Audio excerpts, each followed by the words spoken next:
Hi నమస్తే అండి. Cabbage పచ్చి కొబ్బరి కర్రీ చేద్దాము. ముందుగా స్టవ్ ఆన్ చేసి ఒక పాన్ పెట్టుకున్నాం కదా, కొంచెం ఆయిల్ వేద్దాము.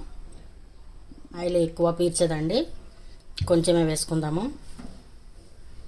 కొంచెం వేడి అయిన తర్వాత శనగపప్పు, మినప్పప్పు, జీలకర్ర, ఆవాలు వేసి దోరగా వేపుదాము. ఇలా తాలింపు గింజలు వేయేటప్పుడు ఎల్లిపాయలు కూడా పొట్టు తీసుకుని వేద్దాము. వేసి ఇవి కూడా కొంచెం మగ్గనిద్దాం.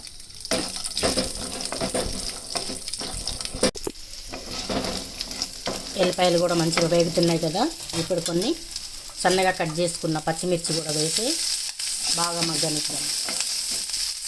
అలాగే కరివేపాకు కూడా వేద్దాం. ఇప్పుడు ఈ పచ్చిమిర్చి వేగేటప్పుడు తగినంత సాల్ట్ వేసి అలాగే కొంచెం పసుపు కూడా వేద్దాం. వేసి మొత్తం కలియపెడదాం.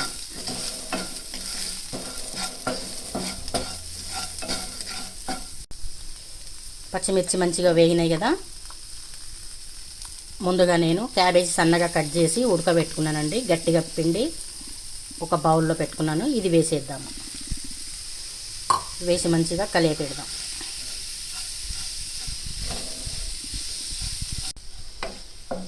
చూడండి, ఈ విధంగా మంచిగా కలిపి పెట్టేసాం కదా. ఇప్పుడు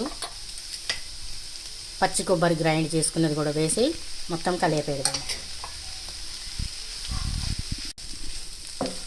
కొబ్బరి కూడా వేసి మొత్తం ఈ విధంగా కలిపి పెట్టాం కదా. చాలా టేస్ట్ ఉంటుందండి కర్రీ. పిల్లలైనా పెద్దవాళ్ళైనా అందరూ తినవచ్చు. ఇది రోటీస్లో కానీ, చపాతీలో కానీ, అలాగే రైస్లో కూడా తినవచ్చు. చాలా టేస్ట్ ఉంటుంది. ఇప్పుడు లాస్ట్లో కొంచెం కొత్తిమీర గార్నిష్ చేసుకొని స్టవ్ ఆఫ్ చేసేద్దాం. ఇంతేనండి, క్యాబేజీ కొబ్బరి కర్రీ అయిపోయింది. మీకు నచ్చితే ఒక లైక్ చేయండి. Thank you.